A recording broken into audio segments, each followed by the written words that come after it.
मेरे प्यारे बच्चों को मेरा नमस्कार।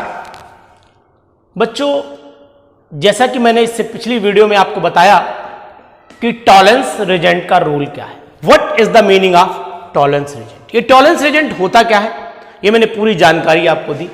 लेकिन आज जो हम लोग टर्म पढ़ेंगे, टॉपिक पढ़ेंगे, उसका नाम है फेहलिंग सॉल्यूशन। ये फेहलिंग रिएजेंट भी बोलते हैं, फेहलिंग सॉल्यूशन भी बोलते हैं, दोनों नाम है इसके। ये फेहलिंग सॉल्यूशन होता क्या है? लैब में 12th क्लास की जितनी भी लैब होती है, स्टैंडर्ड अच्छी लैब होती हैं, जनरल तो मैं नहीं कह सकता, लेकिन मैक्सिमम लैब जितनी भी 12th क्लास में होंगी उनमें सभी में फेहलिंग सॉल्यूशन, फेहलिंग रिएजेंट जरूर रहता होगा। तो ये फेहलिंग सॉल्यूशन एक्चुअल में होता क्या? हम लोग इसका दूसरा नाम जैसे कॉमनली बोल देते हैं फेहलिंग सॉल्यूशन, तो इसमें कोई बुराई नहीं, बोल सकते हैं। अब ये फेहलिंग सॉल्यूशन होता क्या है? एक होता है फेहलिंग ए और एक होता है फेहलिंग बी। फेहलिंग ए और फेहलिंग बी दोनों के मिक्सचर को हम लोग बोलते हैं फेहलिंग सॉल्यूशन। अब ये फेहलिंग सॉल्यूशन बनता कैसे? हम जनरली जान लें कि ये एल्कलाइन सॉल्यूशन लिया जाता है कॉपर सल्फेट का, और दूसरा होता है, ये फर्स्ट सॉल्यूशन हो गया, सॉल्यूशन 1, और सॉल्यूशन 2 जो होता है वो होता है रॉचिली सॉल्ट। अगर केमिकली नाम जानना चाहें तो नाम है इसका sodium potassium tartrate. Sodium potassium tartrate होता है। ये सोडियम पोटेशियम टार्ट्रेट और जब एल्कलाइन कॉपर सल्फेट को मिक्स करते हैं तो ये डीप ब्लू कलर का एक मिक्सचर हमें मिल जाता है, और उसी को बोलते हैं हम लोग फेहलिंग सॉल्यूशन। ये एक्चुअल में करता क्या है? ये कॉपर आयन इसके अंदर प्रोड्यूस हो जाते हैं, कॉपर क्यूप्रिक आयन यानी कि Cu di positive ions produce हो जाते हैं। तो यानी कि कॉपर या क्यूप्रिक टार्ट्रेट बन जाता, वही क्यूप्रिक टार्ट्रेट हमारे लिए एल्डिहाइड और कीटोन में डिस्टिंग्विश में मदद करने लगते हैं। अब ये यानी कि कॉपर या क्यूप्रिक टार्ट्रेट बन जाता, वही क्यूप्रिक टार्ट्रेट हमारे लिए एल्डिहाइड और कीटोन में डिस्टिंग्विश में मदद करने लगते हैं। अब ये फिर कैसे मदद करेगा?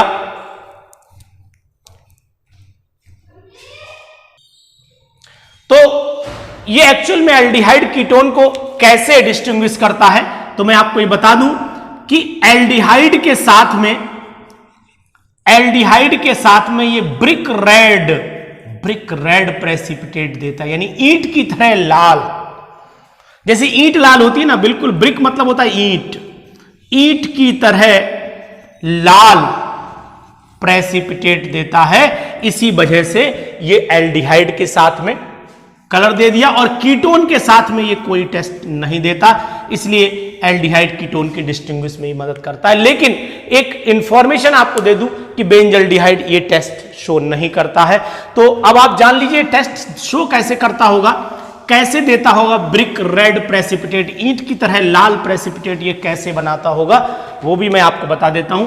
ये मैंने एल्डिहाइड लिया और इसमें मैंने 2CuO, ये आपको दिख रहा है क्यूप्रिक आयन। मैं यहां एक चीज आपको और बता दूं, ऐसे लिख सकते हैं आप, यहां पर CuO है तो इसके अंदर ये आयन होंगे, और जब इसमें एल्डिहाइड डालेंगे, RCHO डालेंगे, तो इसके अंदर बन जाएंगे Cu2O यानी ब्रिक रेड प्रेसिपिटेट, तो ये Cu पॉजिटिव यानी क्यूप्रस आयन में कन्वर्ट हो जाता है।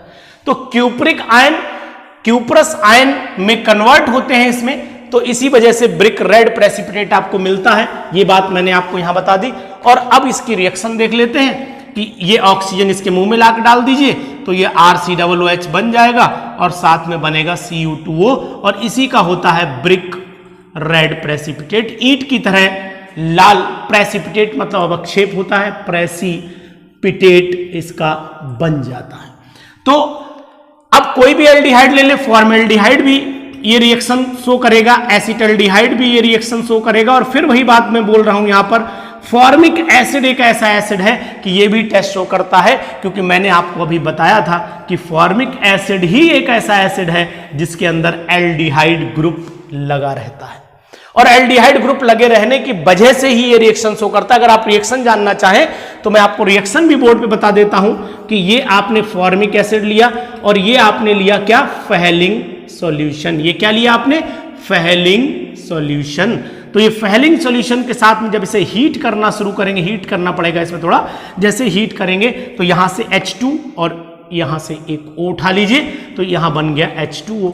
यहां से Cu2O बना दी, तो पहले आप Cu2O ही बनाइए, ब्रिक रेड प्रेसिपिटेट ये वाला बनाइए, और उसके बाद यहां से H2O उठा लीजिए तो H2O बना दीजिए, और साथ में ये वाली CO2 गैस उड़ा दीजिए, तो ये बन गया आपका, ये आपका कंपाउंड बन गया टेस्ट ऑफ फॉर्मिक एसिड। तो इसलिए अब यहां पर मैंने आपको दोनों बातें बता दी हैं कि मैंने इससे पहली वीडियो में तो आपको टॉलरेंस रिएजेंट बताया, यहां टॉलरेंस रिएजेंट बताया, और यहां पर मैं आपको बता रहा हूं फेहलिंग सॉल्यूशन। तो अब आप फेहलिंग सॉल्यूशन को समझ चुके होंगे कि अगर कभी भी पूछा जाए, एग्जामिनर अक्सर पूछ देता है जब आपका वाइवा चल रहा होता है, प्रैक्टिकल चल रहा होता है कि what is tolerance reagent, tolerance reagent होता क्या है, तो अब आज आप नहीं भूलेंगे। फेहलिंग सॉल्यूशन होता क्या है अब आप नहीं भूलेंगे, क्योंकि मैंने दोनों वीडियोज में आपको समझाया कि what is tolerance reagent and what is Fehling solution. ये दोनों बहुत ही यूजफुल है। जब भी आप एल्डिहाइड कीटोन के टॉपिक्स पढ़ेंगे तो आपको ये फेहलिंग सॉल्यूशन और टॉलरेंस रिएजेंट का नाम जरूर पढ़ना पड़ेगा,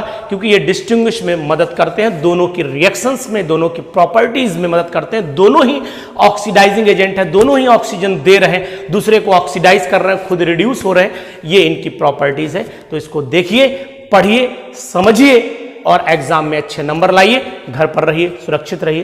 थैंक यू।